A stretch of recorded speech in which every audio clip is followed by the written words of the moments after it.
जय जगन्नाथ। मो राजू सार ओडिशा स्कूल एकाडेमी तरफ आपण मानू स्वागत।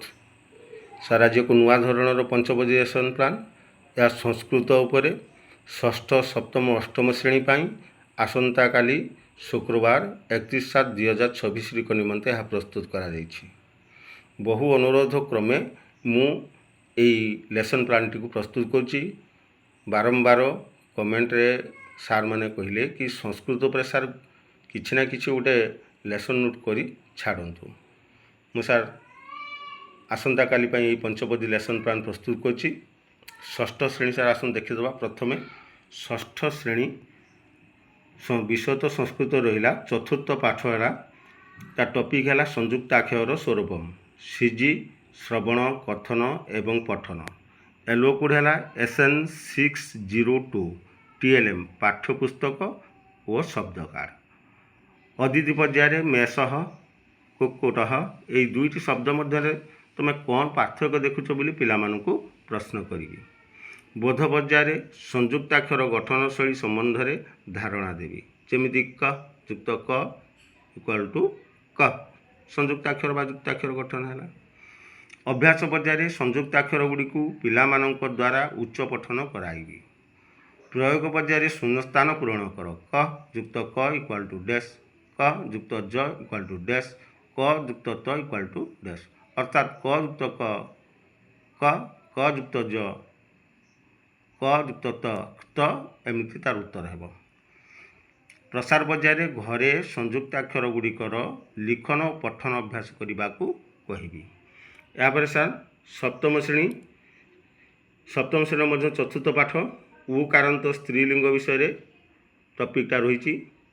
ता सीजी हूँ उकारांत एवं दीर्घकारांत स्त्रीलिंग शब्द जानिबे। SN 708 हूँ एलो कोड। पाठ्यपुस्तक और कार्यपद को TLM भाव में व्यवहार कराई। बोध अदिति पर्याय निम्न शब्द गुड़िकर स्त्रीलिंग शब्द कौन है कह। जमी चटक चटका, गायक छाग से स्त्रीलिंग शब्द गुड़िक पिला माने कहिबे। बोध पर्याय उकारांत एवं दीर्घकारांत स्त्रीलिंग शब्द विषय मु पिलामानंकु नूतन धारणा देवी। अभ्यास पर्याय पिलामानंकु 5टी उकारांत स्त्रीलिंग शब्द एवं 5टी दीर्घकारांत स्त्रीलिंग शब्द लिखिबा पई कहिबी। प्रयोग पर्याय निम्न शब्द गुड़िक अर्थ मातृभाषा लेख अर्थात निज भाषा लिखिए। उड़िया भाषा धेनु भू जम्बो तनु यार उड़िया अर्थ कौन से लिखिए। प्रसार पर्याय घरे पठन अभ्यास करने पिलामानंकु कहबी। यापर आसुची सार अष्टम श्रेणी द्वितीय पाठ टॉपिक ना ज क्रियवान स पंडित। सीजी है सार पठन कथन और लिखन दक्षता। SN 802 है एलो कोड। पाठ्यपुस्तक को TLM भाव में व्यवहार कर।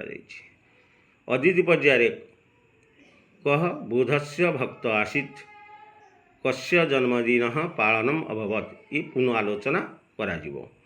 बोध पर्याय नूतन अनुच्छेदर उच्च पठन और स्पष्ट उच्चारण सह उच्च पठन करी पिलामानंकु सुनाइबी। अभ्यास पर्याय पिलामानंकु मो सहित समस्वर रे उच्च पठन करने को कहबी। प्रयोग पर्याय निम्न प्रश्न गुड़िकर उत्तर करने कार्यफल देवी। एक पदेन उत्तरम लिखतः क संस्कृताध्यापक आसीत् कुत्र अति लघुग्राम आसीत्। ये सारा मोर हूँ प्रयोग पर्याय।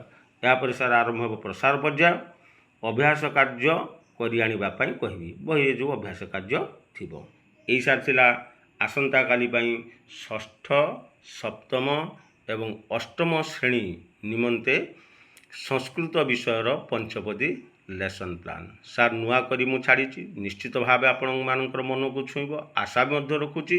सार माने निश्चित मते सपोर्ट करेंगे, बहु संख्यार सब्सक्राइब करेंगे, शेयर करेंगे, लाइक एवं कमेंट मध्य देवे। जय जगन्नाथ। धन्यवाद।